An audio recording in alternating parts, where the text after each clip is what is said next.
ये मध्वाचार्य जी क्या कह रहे हैं वो देखो, कई बातें अपने से कैसी कॉमन हैं और कई बातें अपने से कैसी अलग हैं। उनके माध्वन के संप्रदाय में भक्ति को सागर वह किनारा पे कैसे लहरा रहे हो, वह की मजा देखो तो पता चलेगा। मध्वाचार्य जी सबसे पहली बात ये कहें, स्त्री शूद्र ब्रह्म बंधु नाम त्रयी न श्रुति गोचरा। स्त्री, शूद्र और जो ब्रह्म बंधु माने बिटले भय ब्राह्मण, जिनने अपनो ब्राह्मण कर्म छोड़ दियो, निकम में नालायक हो गए। अब है ब्राह्मण के बेटा है पर ब्राह्मण नहीं है। जैसे आधुनिक पुष्टि मार्गीयन को मैं पुष्टि मार्गीन के बेटा कहूं पुष्टि मार्गी नहीं कहूं। संस्कृत में ऐसे बड़ा मजेदार एक मुहावरा है कि जो पंडित होए वह को पंडित कह जाए। वो मूर्ख को पंडित तो नहीं कह सके ना, पर मूर्ख को अपन ये कह सके कि पंडित को बेटा है। मतलब या तो बाप पंडित है तो ये तो मूर्ख है। कोई को मूर्ख कहना है तो मूर्ख नहीं कह जाए पंडित को बेटा है, मतलब ये मूर्ख है। मूर्ख के तो बुरा लगे ना, पर या तो बाप पंडित है तो बाकी प्रशंसा करनी कि बाप बहुत बुद्धिमान है। समझ जाने को कि बाप बुद्धिमान है, बाकी सब खाली ऐसे अपन वैष्णवन के बेटा हैं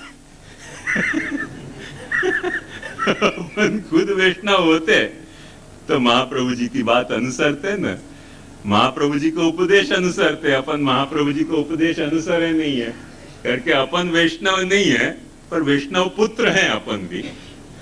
तो ऐसे ही कुछ ब्राह्मण होते थे और कुछ ब्राह्मण के बेटाएं होते थे। मतलब साफ है ना कि यदि खुद ब्राह्मण होते तो ब्राह्मण को बेटा क्यों कहते।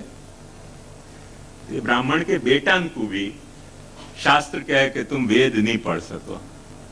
ब्राह्मण वेद पढ़ सके, ब्राह्मण को बेटा वेद नहीं पढ़ सके, और स्त्री वेद नहीं पढ़ सके और शूद्र वेद नहीं पढ़ सके। तो जब स्त्री शूद्र और ब्राह्मण के बेटाएं वेद नहीं पढ़ सके तब इनको मोक्ष कैसे होएगो। स्त्री शूद्र द्विज बंधु नाम त्रयी न श्रुति गोचरा इति भारतम आख्यानम कृपया मुनिना कृतम। यालिए व्यास जी को बड़ी चिंता भई। यह बात को देखो ध्यान से समझो कि इन लोगन को माने स्त्री शूद्र और ब्रह्म बंधुन को उद्धार, ओरिजिनली जो वर्णाश्रम धर्म की अपनी व्यवस्था होती वो या ढंग की होती कि स्त्री जो है वो शादी के वक्त अपने पति सु अग्नि की साक्षी में ये वचन लेती थी कि जो भी तुम धर्म करोगे वाको आधो हिस्सा मेरो। अरे वो गिलिंडर धर्म ही नहीं कर रहे हो, तो जो अपन ने कॉन्ट्रैक्ट साइन किया है वो फुलफिल कैसे होएगा। करे तो आधो हिस्सा तेरो ना, करे ही नहीं तो एक तो कॉन्ट्रैक्ट पे अपन ने साइन कर दी कि भाई जो तू धर्म करेगा वो आपको आधा हिस्सा मेरा, और वो धर्म करे ही नहीं, धंधा ही करे, तो वो बेचारी जाए कहां। करके व्यास जी को चिंता भई कि भाई जा पुरानी व्यवस्था में पुरुष धर्म करते थे, वह वक्त तो पुरुष के भरोसे स्त्री को छोड़े जाता। तो अब पुरुष घड़ीक में भीतर घड़ीक में बाहर होते हुए तो वाह पुरुषन के भरोसे स्त्रियन को ये सौगंध लिवा देनी कि मैं तेरी सेवा करूंगी और जो तू धर्म करेगा सब को आधो हिस्सा मेरे को। करे तो ना, वो तो घड़ीक में भीतर घड़ीक में बाहर है, तो करेगा क्या धर्म। तो जो खुद ऐसा गिलिंडर है करके व्यास जी को वह वक्त चिंता भाई कि भाई स्त्री शूद्र और ब्रह्म बंधुन को कुछ अब पुरुषन सु स्वतंत्र, ब्राह्मणन सु स्वतंत्र उनको धर्म को अधिकार देना जरूरी है। क्यों जरूरी है? क्योंकि वह वक्त सिस्टम हती वो धर्म नहीं आचरण करें तब भी धर्म उनको सिद्ध होतो तो, क्योंकि जो पति कर रहे हो धर्म वाको आधो हिस्सा उनको मिल रहे हो। तो अब जैसे एक बात समझो कि जो पति कमा रहे है तो वाको आधो हिस्सा वाको पत्नी को हो जाए, तो पति कमा तो ही नहीं हुए, जुगारी खेलते है तो फिर तो पत्नी को भी तो कुछ तो धंधा तो करना पड़े, घर तो चलाना है। तो घर चलाने के लिए पत्नी को कुछ उद्योग उद्यम पुरुषार्थ करना पड़ेगा। ऐसे वाह जमाने में व्यास जी को ये चिंता सबसे पहले वही कि इन स्त्री शूद्र और ब्रह्म बंधुन के उद्धार की कोई व्यवस्था होनी चाहिए, क्योंकि वो सेटअप कोलैप्स हो रहे है। करके व्यास जी ने भारत महाभारत लिखो। स्त्री शूद्र द्विज बंधु नाम देखो अपन निरंतर गा रहे हैं, स्त्री शूद्राद्य धृति क्षम को जस व्यापी रहो त्रैलोक्य माही, अपन गा रहे हैं। वह संदर्भ में यह बात को देखो, किनारा कहां जाके अपने और उनके एक हो रहे हैं मध्वाचार्य जी के, तो समझ में आएगी कि वो मध्वाचार्य जी कह रहे हैं कैसो स्त्री शूद्र ब्रह्म बंधु नाम त्रयीन श्रुति गोचरा इति भारतमाख्यानम कृपया मुनिना कृतम इति वेदार्थ ज्ञानान अधिकारिणाम, वेद के ज्ञान को जिनको अधिकार नहीं है ऐसे स्त्री शूद्रन को और ब्रह्म बंधुन को धर्म ज्ञान द्वारा मोक्षो भवे, उनको भी धर्म ज्ञान से मोक्ष होवे, या लिए महाभारत और गीता प्रकट हुई है। अब ये ब्राह्मणन की मोनोपोली नहीं रह गई, या बात को समझो, और पति की मोनोपोली नहीं रह गई। अब इनको भी अपनो खुद को पुरुषार्थ को स्कोप पैदा भयो है। बात आई ना समझ में? क्योंकि कोई एक ऐसा सेटअप इंट्रोड्यूस भयो है कि जहां में वाकू जैसे ब्राह्मण पे सबको निर्भर रहना पड़तो तो धर्माचरण के लिए, वो निर्भरता की अब जरूरत नहीं है। सीमा अकबराबादी करके बहुत बड़ो एक उर्दू को शायर भयो है, वहां बेचारे ने कही है कि जिस जगह से ले चला था राहबर हम वही आए हैं फिर घूम के, आ गया सीमा अब जाने क्या ख्याल, ताक में रख दी सुराही चूम के। तो जहां से अपने को यात्रा शुरू भई थी वैष्णव धर्म की, वहीं गोस्वामी बालकन ने धर्म को पाछो पहुंचा दियो कि तुम खुद अपने घर में सेवा नहीं कर सको। महाप्रभु जी को पदगान अपन ढोल बजा बजा के कर रहे हैं, स्त्री शूद्राद्य धृतिक्षम, स्त्री शूद्राद्य धृतिक्षम को जस व्यापी रहो त्रैलोक्य माही। अरे त्रैलोक्य माही गाम में कोई जाने नहीं ने हूं वर्णी फई, कौन को बेवकूफ बना रहे हो तुम? वैष्णवन को तो अधिकार दे नहीं रहे हो कि अपने घर में सेवा करें। कुआ को जल नहीं है तो सेवा नहीं कर सको, नेक भोग नहीं है तो सेवा नहीं कर सको, ढिकड़ो हो गए तो सेवा नहीं कर सको, कुचड़ो हो गए तो सेवा नहीं कर सको। महाप्रभु जी को कह रहे हैं कि यश त्रैलोक्य में फैल रहे हो। कहां फैल रहे हो त्रैलोक्य में? कहां तुम करने दे रहे हो स्त्री शूद्र को सेवा? कितना फ्रॉड चल रहे हो कोलोसल महाप्रभु जी के नाम पे अपने मार्ग में। या बात को समझने की कोशिश करो, कितना बड़ा कोलोसल फ्रॉड चला रखे अपन ने कि अपन वैष्णवन को ऐसो दे नहीं रहे हैं, सेवा करने नहीं देना चाह रहे हैं, बांध के उनको हवेली में रखें कि यहाँ आओ बस अपने घर में सेवा मत करो। स्त्री शूद्रादि धृतिक्षम को जस व्यापी रहे हो त्रैलोक्य में। गीत गा रहे हैं ना, खाली वो गीत गाया पत्थरों ने है, ये इंसान नहीं गा रहे हो ये गीत, ये सब पत्थर गा रहे हैं गीत। अपन पत्थर के दिल के कठोर हृदय व्यक्ति हैं।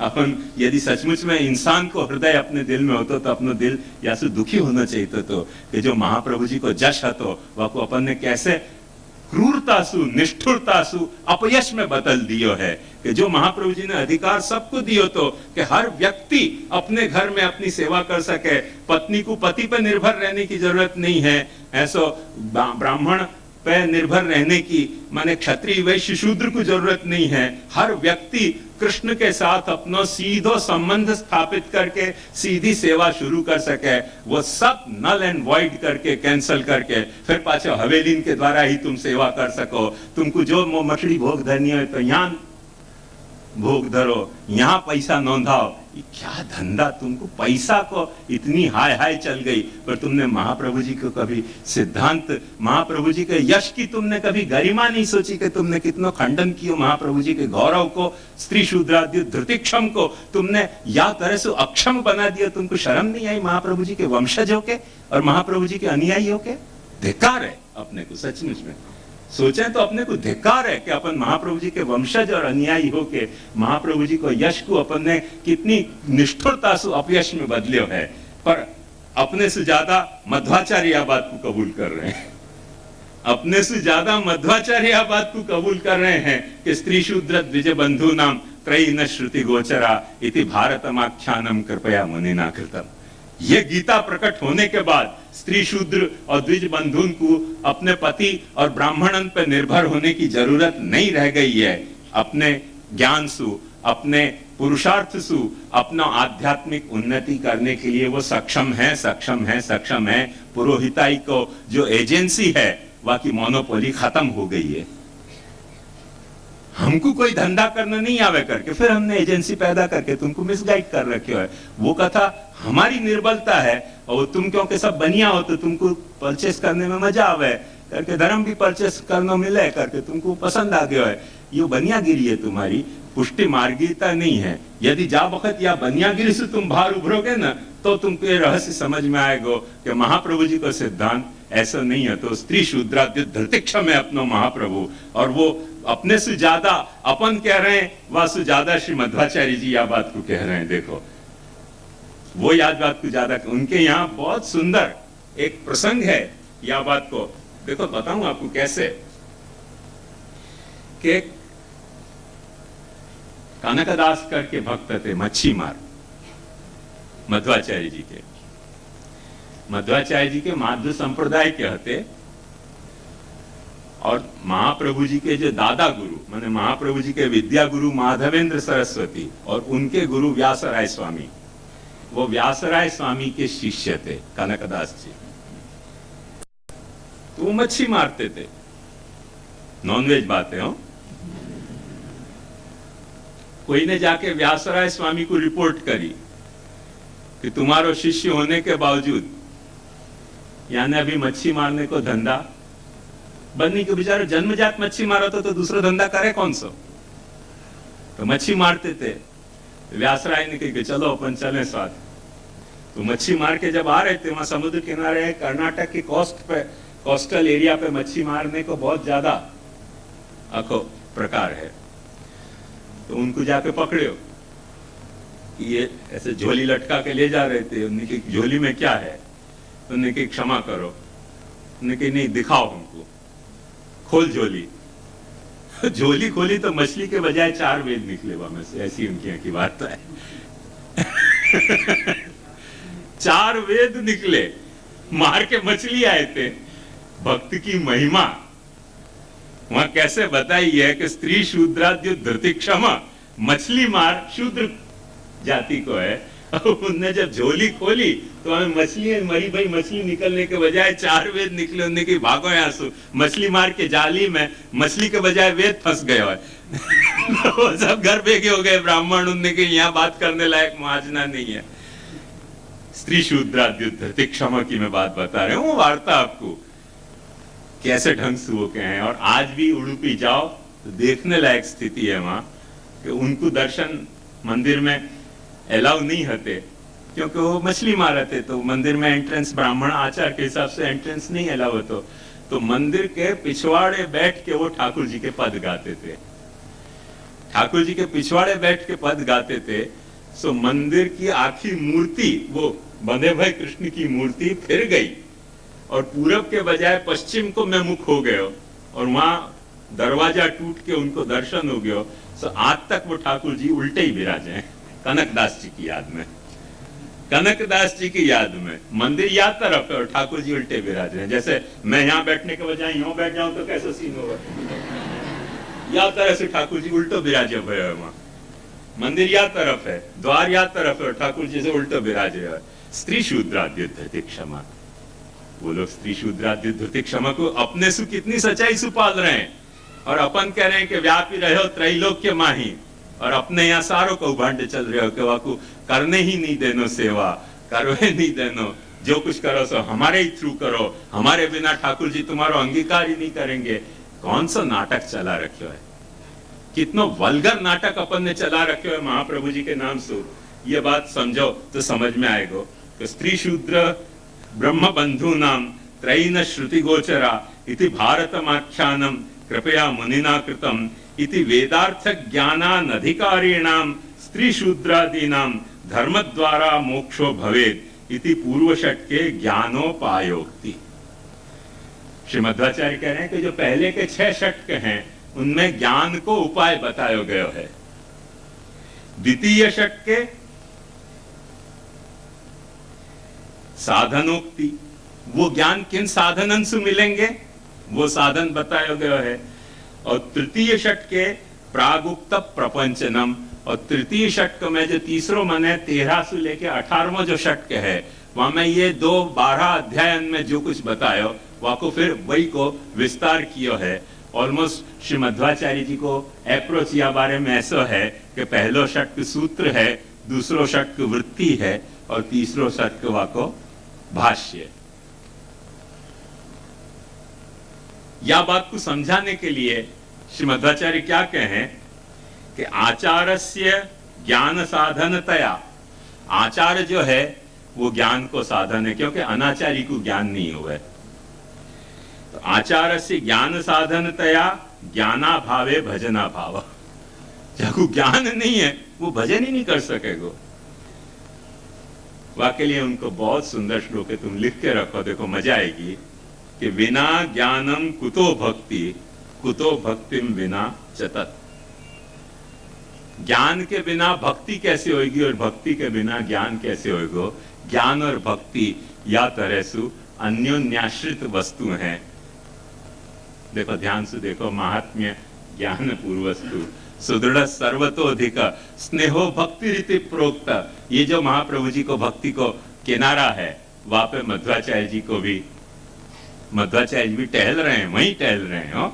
बिना ज्ञानम कुतो भक्ति, कुतो भक्तिम विना च तत् तत् नाम ज्ञानम। भक्ति के बिना ज्ञान कहां से होएगा और ज्ञान के बिना भक्ति कहां से होएगी? तो ये बात मध्वाचार्य जी के किनारा में माध्व जो सिद्धांत है, वह सिद्धांत में भक्ति को सागर कैसे लहरा रहे है, और जो कुछ अपनों और उनको संबंध है वो भी मैंने आपको बताया कि वो या सारे इश्यू पे कितने जागरूक हैं कि प्रॉब्लम क्या है आज की तारीख में। या के बाद श्री गोसाई जी ने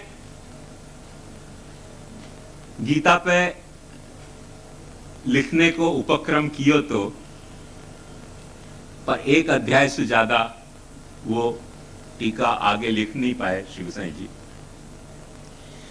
पर वह एक अध्याय की टीका में जा तरह से गीता को समराइज किया है गोसाई जी ने,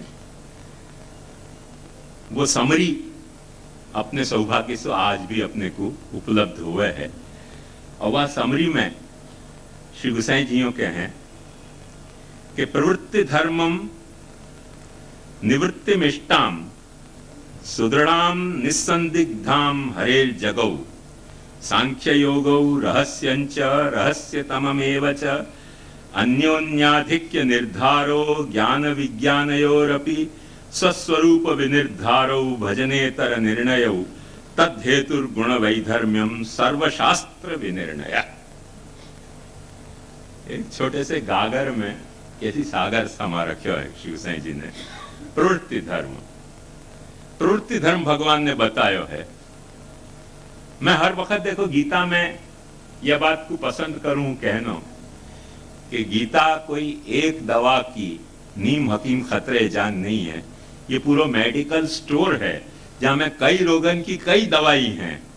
वो मैं क्यों कहूं, वाको ये श्री गोसाई जी को वचन प्रमाण है कि प्रवृत्ति धर्म बतायो है गीता में, निवृत्ति धर्म बतायो है, सुदृढ़ाम निस्संदिग्धाम हरिर जगो दोनों उनको बतायो है, सांख्य योग बताए हैं, उनको रहस्य बतायो है, रहस्यतम भक्ति बताई है, और अन्योन्याधिक्य निर्धारो एक दूसरे को चढ़ते कैसे बनाए जा सके ये मेथड बताई है।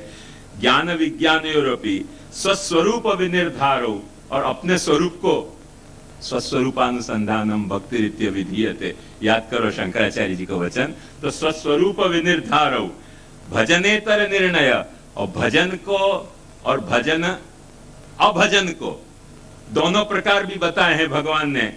और तद हेतु गुण वैधर्म्यम सर्वशास्त्र विनिर्णय, और ये क्यों कौन से कारण से व्यक्ति भजन में प्रवृत्त हुए हैं और कौन से कारण से भजन में नहीं प्रवृत्त हुए हैं, उनके कारणन की भी मीमांसा करी है। ये आपको गीता को सिनॉप्टिक श्री गोसाई जी को व्यू है, ये श्री गोसाई जी समझा रहे हैं।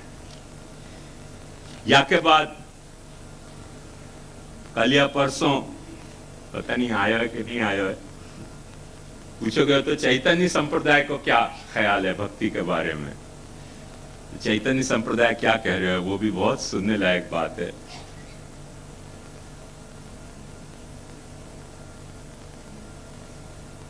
भक्ति के बारे में चैतन्य संप्रदाय यूं कहवे है कि साधन, भाव और प्रेम, ऐसे 3 स्टेज हमें भक्ति के। एक साधन भक्ति, एक भाव भक्ति और एक प्रेमात्मिका भक्ति। और या में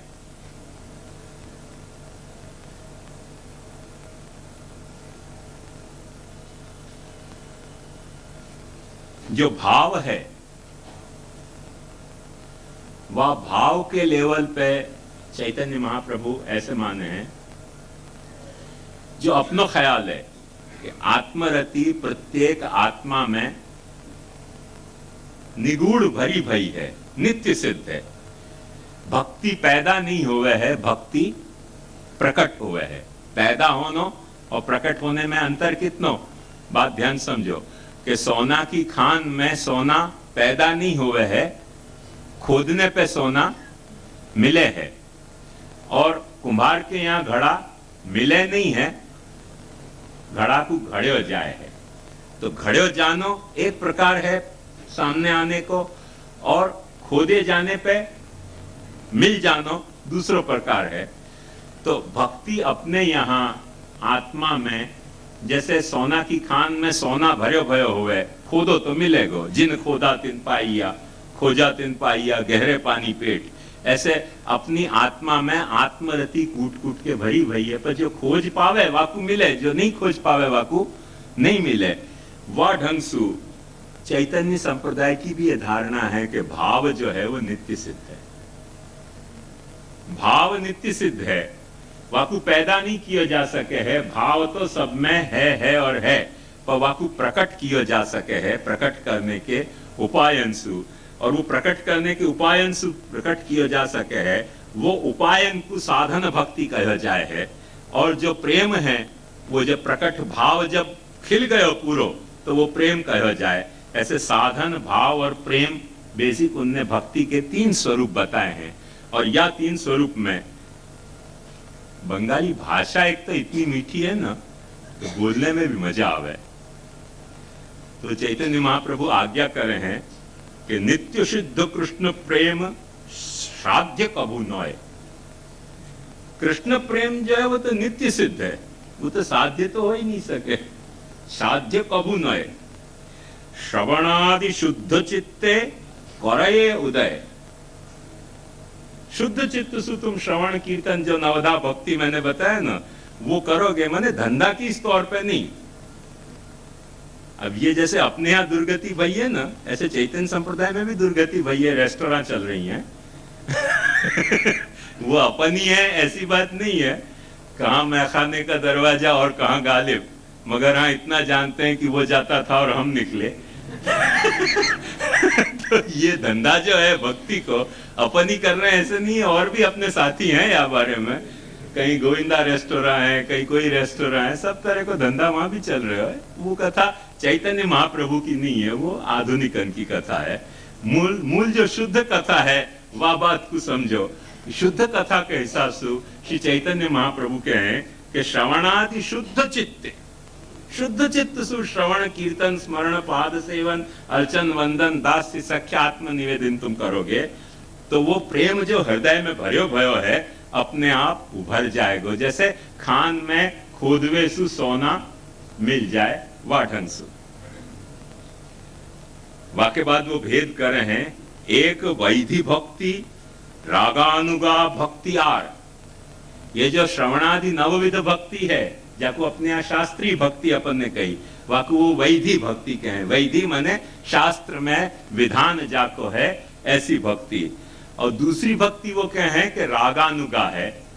तो रागानुगा माने रागम अनुगच्छति इति रागानुगा। ब्रज भक्तन को जो राग हतो, वह राग की कॉपी में करी जाती जो भक्ति, वो रागानुगा भक्ति। वैसे इनके यहाँ के जो रूप गोस्वामी हते, चैतन्य महाप्रभु के शिष्य और अपने महाप्रभु जी के बड़े मित्र हते, वो उनने गलती से ऐसे लिख दिया है कि रागानुगा भक्ति पुष्टि भक्ति है। और वैधि भक्ति जाकू महाप्रभु जी मर्यादा भक्ति कह रहे हैं वो है। तो ये बात गलत है, पर वो गलत है कि ठीक है वो इश्यू इतना नहीं है इंपॉर्टेंट, पर रागानुगा भक्ति पुष्टि भक्ति हो कि नहीं, पर इतनी बात अपन स्पष्टतया समझ सकें कि सेवा को जो अपनो प्रकार है वो रागानुग प्रकार जरूर है। क्यों कि भावो भावनया सिद्ध कौंडिन्यम गोपिका कौंडिन्य गोपिका प्रोक्त साधनम गुरव साधन चेतत। तो वो रागानुगात्व सेवा के रीति में अपने यहाँ भी अपन ने एडॉप्ट किया है, पर जाकू वो पुष्टि भक्ति के पुष्टि भक्ति केवल रागानुगात्व नहीं है, वो बहुत नैरो वाको कॉन्सेप्ट उनने प्रस्तुत किया। वो शायद बात नहीं समझ पाएंगे कि क्या चक्कर है, पता नहीं। रागानुगा पुष्टि नहीं है, मगर पुष्टि में रागानुगात्व है अपने यहाँ के हिसाब से अपने को कहना हो तो वो कह रहे हैं कि रागहीन भजे शास्त्रेर आज्ञाए वैधि भक्ति बोले तारे सर्व शास्त्र गाए। जो रागहीन व्यक्ति है वो शास्त्र के हिसाब से भगवान को जब भजन करे तो वाकु वैधि भक्ति कहा जाए। वाके बाद वो भक्ति को परिभाषित कर रहे हैं, इष्टे गाढ़ तृष्णा राग ए स्वरूप लक्षण। जो इष्ट है माने आराध्यत्व प्रकार को राग भक्ति जो अपन ने देखा ना, वो इष्टेर गाढ़ तृष्णा राग ए स्वरूप लक्षण। इष्ट में इष्ट के बारे में गाढ़ तृष्णा, वो ऋषिकेण ऋषिकेश सेवनम माने निवृत्ताखिल तर्शेरी ऋषिकेण ऋषिकेश सेवनम भक्ति रुच्यते। वाकु मिक्सअप करके कह रहे हैं इष्ट में जो अपनी गाढ़ तृष्णा है वो भक्ति को स्वरूप लक्षण है, और इष्टे आविष्टता यही तटस्थ लक्षण। इष्ट में जो अपनो आविष्ट हो गया मैंने चेतस तत्प्रवणम सेवा, वो भक्ति को तटस्थ लक्षण है। लोभे ब्रजवासी भावे कोरे अनुगति। वह भगवान में वाह तरीके को चित्त हमारो भी आविष्ट हो जाए, ऐसो मन में लोभ पैदा होवे और फिर ब्रज भक्तन की कॉपी करे, तो वो कॉपी करे शास्त्र युक्ति ना ही माने रागानुगार प्रकृति। तो शास्त्र की जो युक्तियां हैं उनको रागानुगा वालों माने नहीं, ये बात अपने यहाँ मान्य नहीं है। महाप्रभु जी स्पष्ट कहे बीजदाढ़ प्रकारस्तु ग्रहे स्थित्वा स्वधर्मता। यहां से पता चले कि रागानुगा भक्ति और पुष्टि भक्ति एक फिनोमिना नहीं है जैसे रूप गोस्वामी कह रहे हैं, पर उनके यहाँ रागानुगा भक्ति के लिए बात कह जाए कि शास्त्र युक्ति ना ही माने, शास्त्र की जो युक्ति है उनको नहीं माने, यही रागानुगार प्रकृति। वाके बाद देखो बहुत अच्छी बात क्या है, कृष्ण कहे अमाय भजे, कृष्ण कहे अमाय भजे मांगे विषय सुख। कृष्ण कहे कि मुखु भजे है और विषय सुख मांग रहे हो। अमृत छाड़ी विष मांगे यही बड़ो मूर्ख। अमृत के सागर पे आ गए हो और विष मांग रहे हो, तेरे से बड़ा मूर्ख कौन होएगा। कृष्ण कहे अमाय भजे मांगे विषय सुख। कितनी मीठी बात कर रहे हो। अमृत छाड़ी विष मांगे यही बड़ो मूर्ख है ये तो। आमी विज्ञ, भगवान कह रहे मैं थोड़ी मूर्ख हूं तू मूर्ख है। भगवान कहे कि आमी विज्ञ यही मूर्ख है, विषय के न दिवो, या मूर्ख में विषय कैसे दूंगा। मेरी भक्ति सु विषय सुख मांगना चाहे तो मैं नहीं दूंगा। मूर्ख है ये तो, मैं थोड़ी मूर्ख हूं। स्वचरणामृत दिव्या विषय भुलाई को, मैं अपना चरणामृत दे दूंगा कि जैसे विषय कोई भूल जाए। लोकार्थी चेत भजेत कृष्णम क्लिष्टो भवति सर्वथा, क्लिष्टोपि चेत भजेत कृष्णम लोको नश्यति सर्वथा। देखो उनके किनारा और अपने किनारा कैसे मेल खा रहे हैं। वो भी या किनारा पे घूम रहे हैं, अपन भी या किनारा पे घूम रहे हैं। वानर राय नहीं घूमे, वो क्या कैसे भगवान ने कह दिया कि लोकार्थी जो है वो भक्त है मेरो, तो हम कैसे वो लोकार्थिता छोड़ दें भाई। अरे वानर की कथा अलग है, ये कथा मनुष्य की है। मनुष्य ऐसे नहीं कह सके। चैतन्य महाप्रभु को अपन पुष्टि भक्त नहीं माने हैं बहुत सारे वैष्णव लोग, पर ध्यान से देखो कि पुष्टि भक्ति को कितनी बड़ी बात उन्होंने यहाँ जाके कह दी। वर्बेटम जो श्री महाप्रभु जी आज्ञा कर रहे हैं वही बात वो भी कह रहे हैं। कैसो कृष्ण कहे अमाय मांगे अमाय भजे, मांगे विषय सुख, अमृत छाड़ी विष मांगे यही बड़ो मूर्ख। वानर राय ऐसे सब मूर्ख हैं अपने यहाँ। ये कथा है। तो ये एक सागर, भक्ति को महासागर अलग अलग संप्रदाय में कैसे लहरा रहे है ये अपन ने देखो। और भी बहुत सारे संप्रदाय हैं, उन सबको अपन विवेचन करने जाएं तो पार नहीं आवे। अंतर सांप्रदायिक सागरन की सहल अपने को करनी हो तो वहां अपन ने देखो कि महाप्रभु जी को जो अभिप्रेत भक्ति है वो अन्य संप्रदाय में कैसे तरह से स्वीकारी भई है। महाप्रभु जी को अपन यूं कहें कि महावल्लभ संप्रदाय भक्ति को एक मार्ग है। अरे भाई सभी संप्रदाय भक्ति के मार्ग हैं, स्वरूप अलग अलग हो सके उनको भक्ति को, कोई संप्रदाय ऐसा नहीं है कि जाने भक्ति को कहो नहीं हो। थोड़ा सा विश्राम करके फिर अपन आगे करेंगे।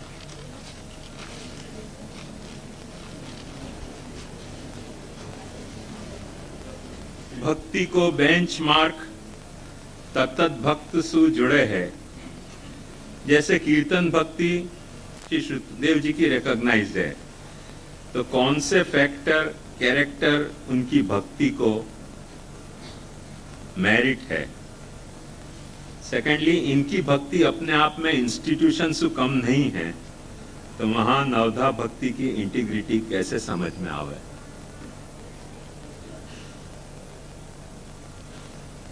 बहुत बहुत बधाई, ऐसा सवाल किए अच्छो।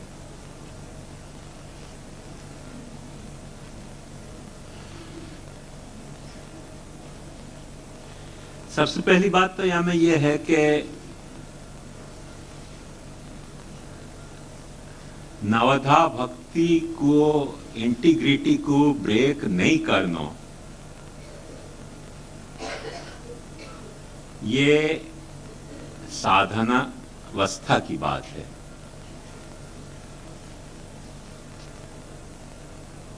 सिद्धावस्था में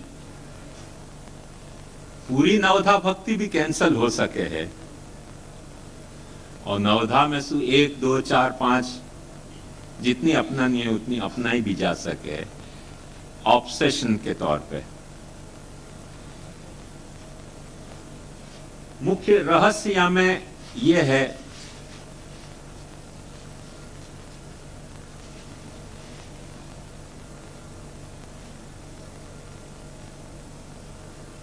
कि जैसे अपन दवा लें तो दवा तो सब दवा ही है,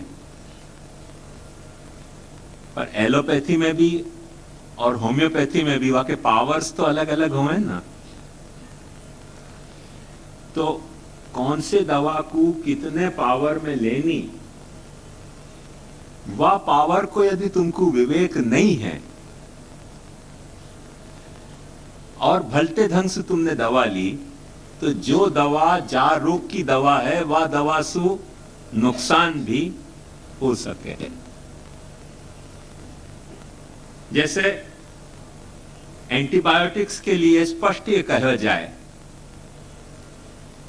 कि एक एक गोलियां बढ़ाते जाओ तुम, तो एंटीबायोटिक्स जो है वो विष हो जाए। एक एक गोली घटाते जाओ तो एंटीबायोटिक को काम करे। तो सल्फा ड्रग अलग हुए हैं, एंटीबायोटिक ड्रग अलग हुए हैं। ऐसे होम्योपैथी में भी पावर को एक कंसेप्ट है। तो ये कौन के लिए है पावर को कंसेप्ट? या एंटीबायोटिक को ही अपन पकड़ के चले कि जा वक्त रोग पे अपने को सीधो अटैक करना है, वह वक्त अपन ने कम पावर से अटैक कियो, फिर नहीं मिट्यो, फिर थोड़ा सा पावर बढ़ायो, फिर नहीं मिटे हो, फिर थोड़ा सा पावर बढ़ाए हो। वो क्या है, रोग जो है वो एंटीबायोटिक्स मिलता चले जाएगा, इम्यून हो जाएगी सिस्टम। एक साथ अटैक करके खत्म कर दो, फिर धीरे धीरे घटाते जाओ, तो वो दवा फायदेमंद भी हो सके। आए ना ख्याल में?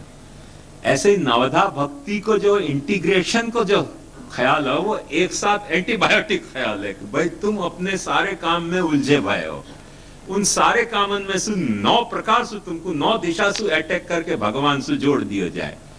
अब एक वक्त तुम जुड़ गए भगवान से, वहां के बाद फिर कोई एक ही बात मेंटेन करो, एक ही गोली लो, तब भी पर्याप्त है। पर शुरुआत में तुमने कि अच्छा थोड़ा सा श्रवण किया, उन्हें कि श्रवण कर रहे थे, तब सुनते सुनते नींद आ गई, तो उन्हें कि थोड़ा स्मरण कर लो, कीर्तन कर लो। जैसे कथा में हुए ना, कथा सुनने जावे, फिर वो कथा सुनते सुनते नींद आ जाए, फिर वो कथावाचक क्या करें, बोलो श्री कृष्ण गोविंद हरे, सब जग जाए, हे नाथ ना, फिर जग जाए, फिर कथा सुनते सुनते फिर नींद आ जाए, बोलो बाल कृष्ण लाल की जय, बोलो यमुने माँ। वो एक एक गोलियां बढ़ाने से कुछ फायदा हुए नहीं, एक शुद्ध नाटक हुए। तो वो क्या है कि नवधा भक्ति को जो आखो इंटीग्रेटेड कोर्स है, वो करो तो नवधा भक्ति कुछ असर कर सके। एक नहीं हो रहे तो दूसरा करो, दूसरा नहीं है तीसरा करो, हमें नवधा की नौ ही फेल हो जाए, ये बात है।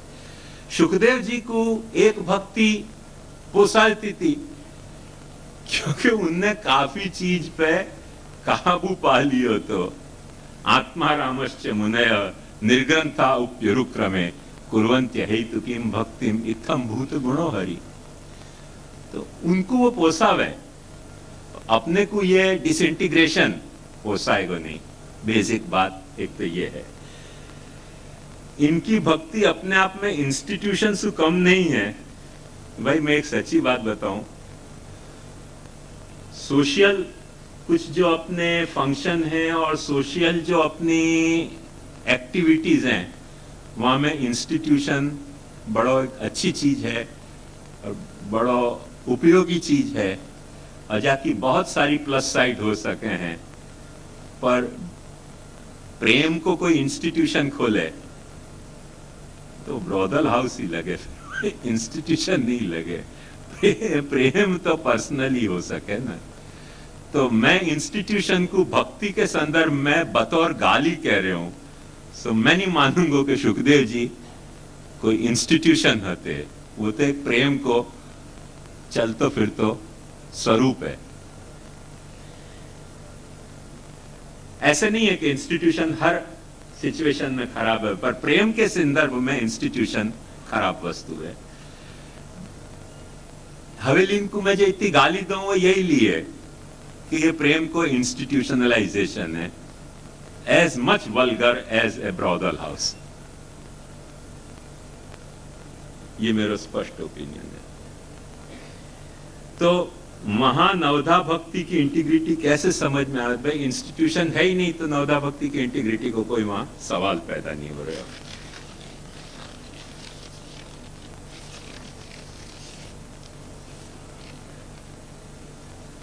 सन बर्नार्ड के 4 स्टेप कहे, तो वहां में 3 समझाए, तो चौथो क्या? पहले स्वार्थ के लिए अपने आप को स्नेह करना, अपने आप को अपने लिए स्नेह करना, फिर अपने लिए भगवान को स्नेह करना, फिर भगवान के लिए भगवान को स्नेह करना, और चौथो है अपने को भगवान के लिए स्नेह करना। तो हो गए ना 4। अपने लिए अपने को स्नेह करना, फिर अपने लिए भगवान को स्नेह करना, फिर भगवान को भगवान के लिए स्नेह करना, और फिर अपने को भी भगवान के लिए स्नेह करना। जो श्री गोपिकाएं कह रही है ना, तो ही दत्ता सवस्वाम विचिन्न होते, ऐसे 4 हो जाएं।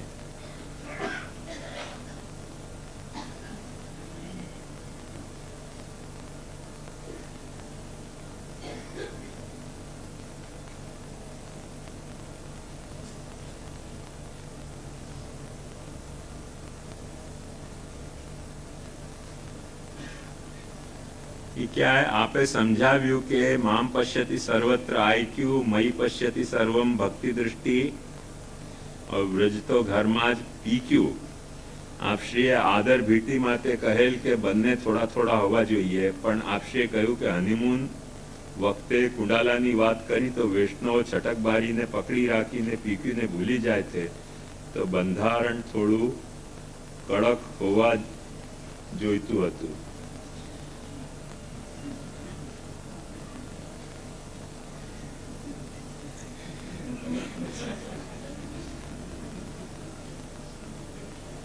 देखो बंधारण जो है ना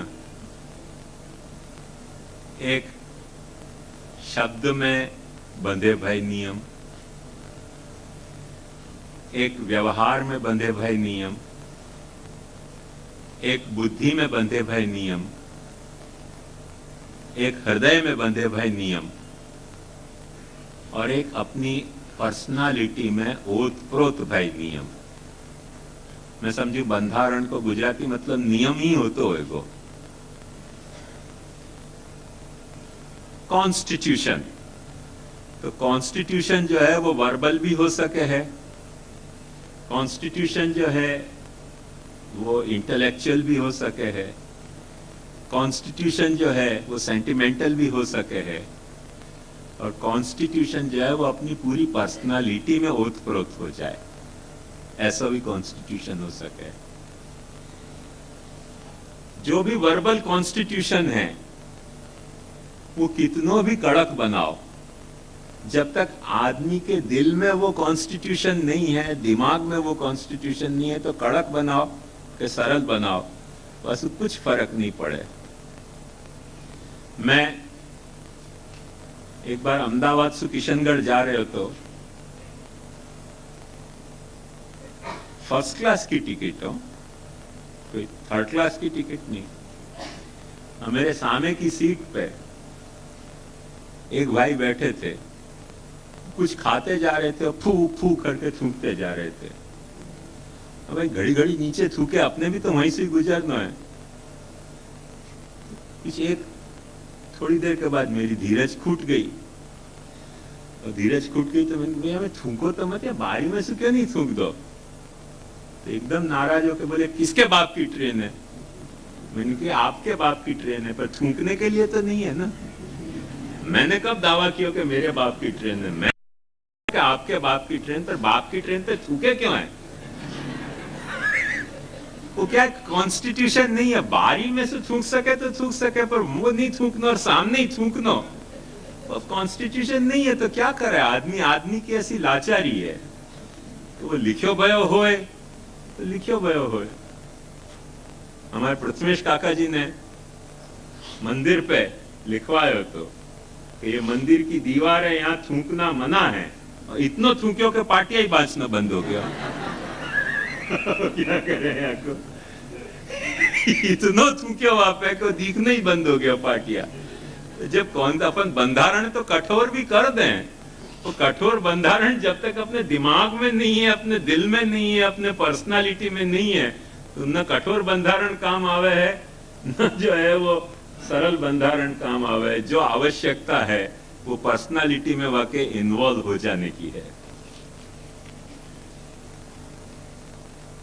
પ્રેમ સહિત નવધા ભક્તિ ફક્ત કર્તવ્ય બુદ્ધિની કેવી રીતે નભાવી શકાય, બુદ્ધિથી કેવી રીતે નભાવી શકાય. જે વ્યક્તિ શ્રવણથી આત્મનિવેદન સુધીના બધા સોપાન નભાવતો હોય તો પ્રેમનો ઉદ્ભવો સહેજ છે. પ્રેમ રહિત નવધા ભક્તિ. देखो बात ध्यान समझो.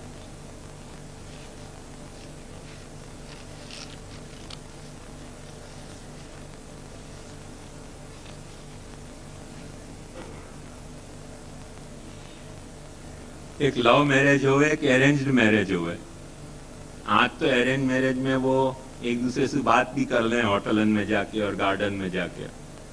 पुराने जमाना में तो अरेंज मैरिज में बात भी नहीं कर सकते थे. माँ बाप पसंद कर आते और लड़का लड़की हैं ब्याह जाते. तो उनके प्रेम होते थे कि नहीं होते थे, कि नहीं होते थे.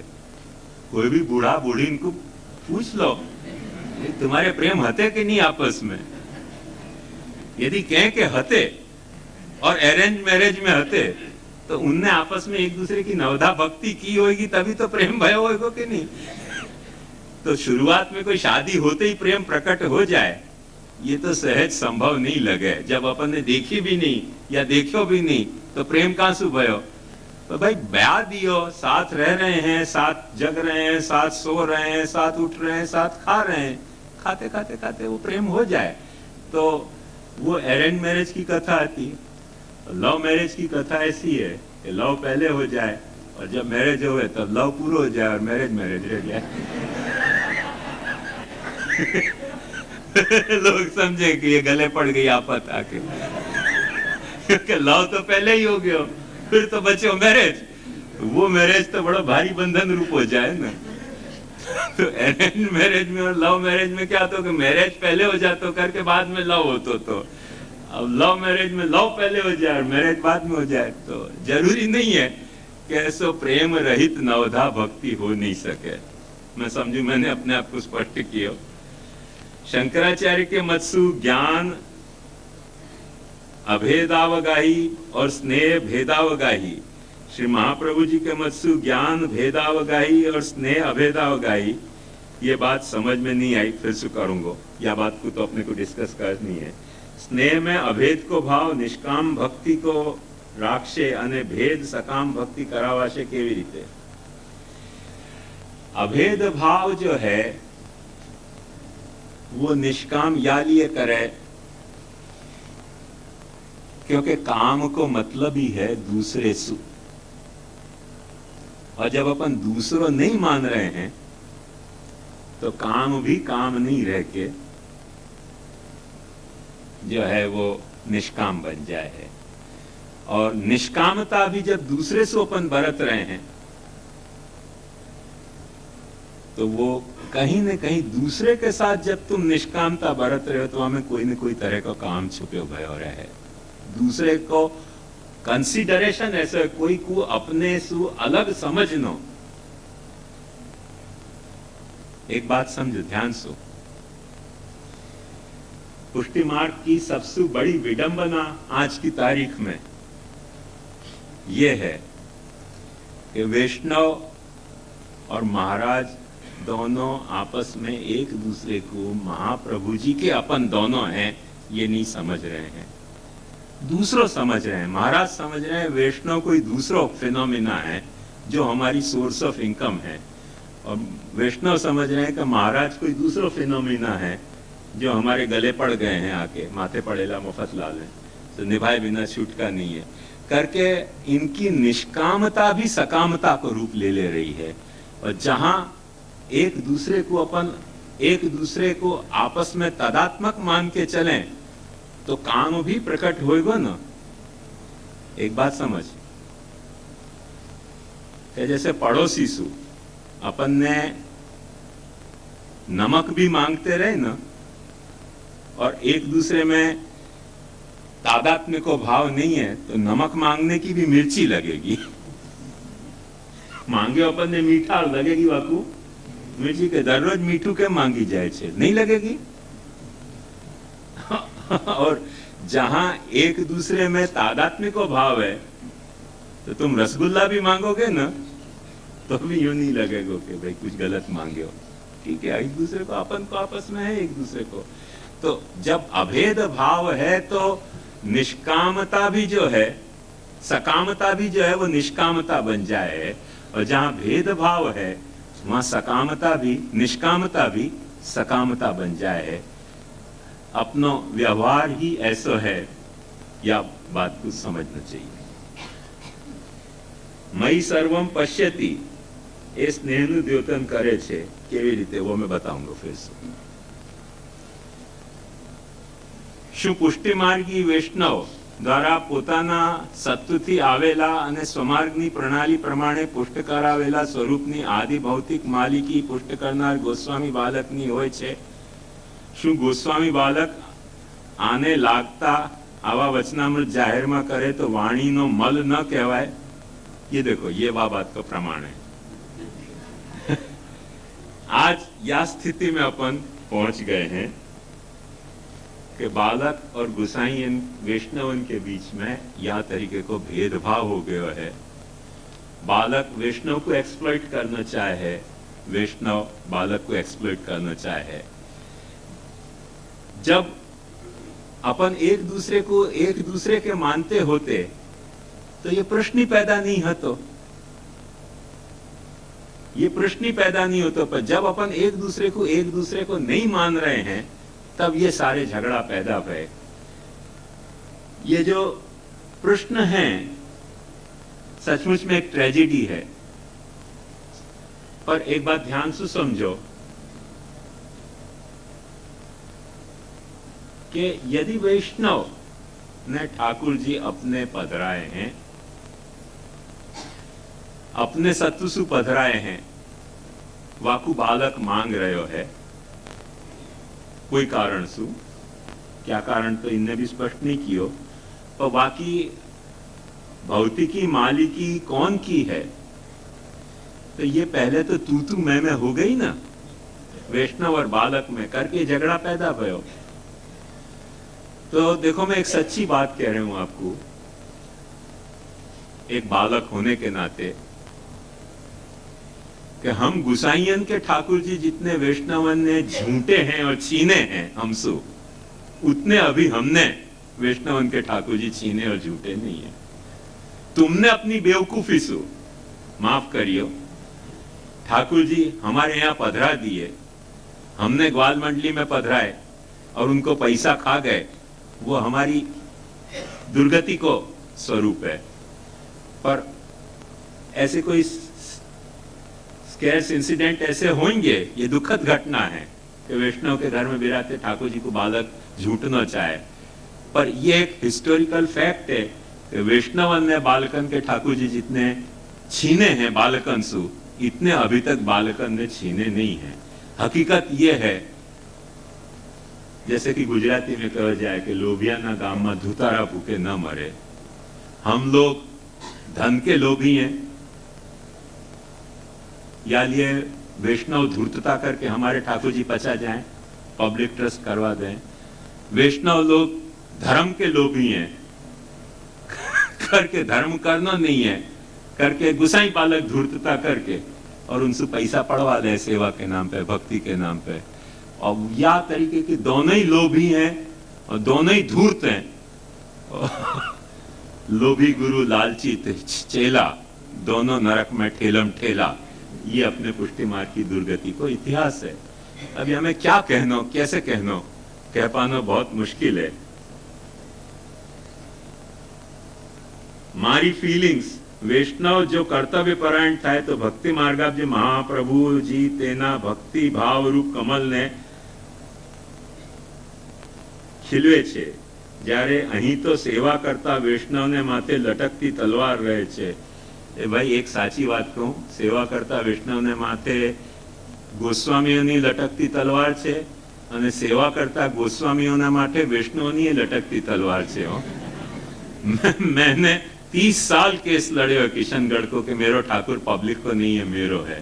तो हमारे माथे तुम्हारी तलवार है, तुम्हारे माथे हमारी तलवार है। अपन दोनों एक दूसरे के गला काटने के फिराक में हैं। ये जब नंगाई चली रही है तो हमें क्या कहना, बहुत मुश्किल है बात। बाकी ऐसा होना नहीं चाहिए। अपन वैष्णव और बालकन में दोनों में या तरीके को भाव होना चाहिए कि अपन दोनों महाप्रभु जी के वंशज हैं और अपन को दोनों को एक दूसरे से मिलजुल के रहना चाहिए और सिद्धांत समझ के, सिद्धांत की मर्यादा के अनुसार रहना चाहिए। तुम्हारो छीना झपटी करनी हमारे लिए पाप है, हमारी छीना झपटी करनी तुम्हारे लिए पाप है। तो ये छीना झपटी को दौर ही जब चल रहे है तो अब हमें क्या हो सके या सुजादा। आप कृपा करी व्यथा समझी खुलासो करशो। मैं प्रश्नकर्ता भाई को भी यही कहना चाहूंगा कि तमे पण थोड़ी मारा ऊपर कृपा करीने मारी पण व्यथा समझशो। आटला दिवसथी रोदना एना जू रोई रह्यो छे।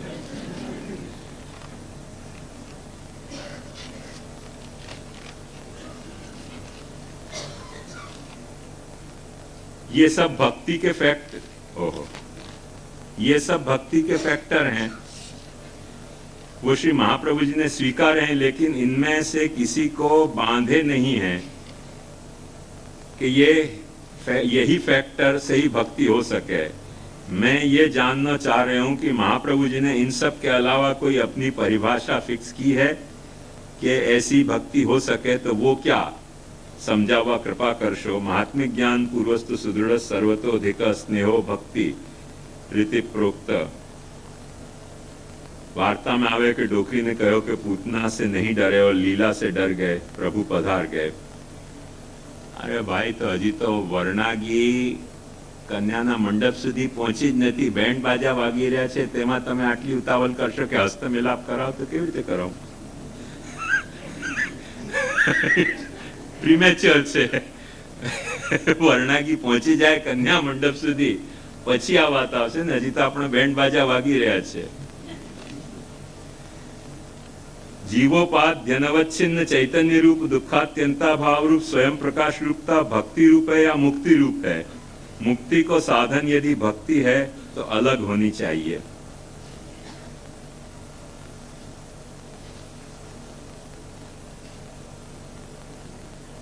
ये बात ध्यान से समझ के बेसिकली स्वस्वरूपानुसंधान भक्ति है। तो स्वस्वरूपानुसंधान प्राप्त करना भी भक्ति है और स्वस्वरूपानुसंधान से संपन्न हो जाना मुक्ति है। तो प्राप्त करना और संपन्न हो जाना, वहां में बस जितना डिफरेंस है, नहीं माने एक्वायर करना और पजेस करना, इतना ही अंतर है ना। एक्वायर करना, मैंने ये एक्वायर किया और मैंने ये पजेस किया। तो एक्वायर करना भक्ति है, पजेस करना मुक्ति है। इतना डिफरेंस है, बहुत सटल डिफरेंस है।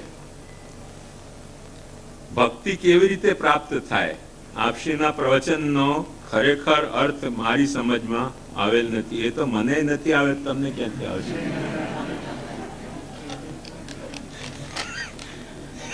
તો હજી મને નથી આવે, તમને કેવી રીતે આવે?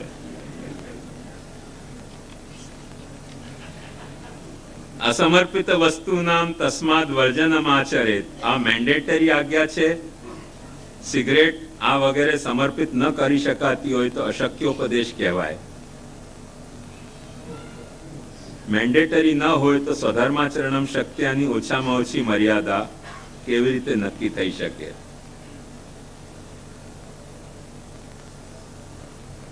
देखो, असमर्पित वस्तु नाम तस्माद वर्जनम आचरेत मैंडेटरी तो है 100%। समर्पित न करी शकाती होय तो मतलब मेरो स्पष्ट यह હતો કે સેવા में विनियोग नहीं करी शकाती। पर समर्पित यदि सिगरेट पी के और आप में कोई तरह से सेवा करने की स्फूर्ति जगती होय तो धर्म के दृष्टि से ब्राह्मण को सिगरेट फूंकना मनाही है, बाकी क्षत्रिय वैश्य को सिगरेट फूंकने की मनाही नहीं है। या आपको अर्थ ऐसे मत ले लीजिए कि श्याम मनोहर जी सिगरेट फूंकने की आज्ञा दे रहे हैं। मैं कोई सिगरेट फूंकने की आज्ञा नहीं दे रहा हूं, पर ब्राह्मण को सिगरेट फूंकने की मनाही है, क्षत्रिय वैश्य को सिगरेट फूंकने की मनाही भी नहीं है। तो सिगरेट फूंकते हो तो कोई अधर्म नहीं हो रहे हो वो। और समझो कि सिगरेट फूंकने के कारण आपको बुरी आदत है, सिगरेट फूंकना बुरी आदत है, पर सिगरेट फूंक के यदि आपको कोई तरह से स्फूर्ति आती हो शरीर में तो समर्पित हो ही रही है ना सिगरेट। जब पुत्रे कृष्ण प्रिय रहती और पायोर मलामशत त्यागे न शेष भागन तनव नयत हो रहे हो तो सिगरेट फूंकना कैसे समर्पण नहीं होगा? तो यह बात को स्पष्ट समझ लो। स्वधर्माचरणम शक्त्यानी ओछाમાં ઓછી मर्यादा કેવી રીતે નક્કી થઈ શકે?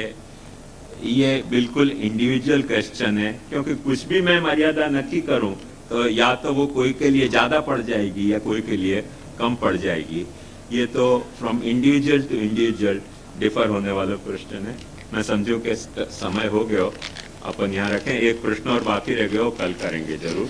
दृढ़इन चरणन केरो भरोसो, दृढ़इन चरणन केरो। श्री वल्लभ नख चंद्र छटा बिन, सब जग माज अंधेरो भरोसो, दृढ़इन चरणन केरो। साधन और नहीं आकली में, जासो होए निवेरो। सूर कहा कहे द्विविध आंधरो, बिना मूल को चेरो भरोसो, दृढ़इन चरणन